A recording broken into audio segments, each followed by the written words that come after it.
Here we are told that x has a continuous uniform distribution on the interval 0.95 to 1.05.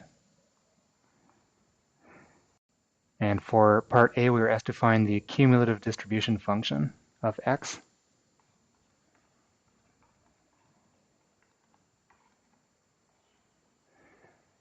So let's just label the bottom of the range A and the top of the range B.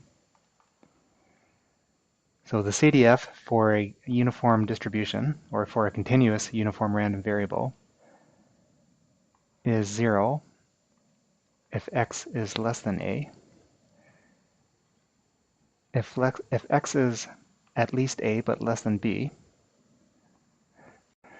then it is x minus A. So that's x minus 0.95.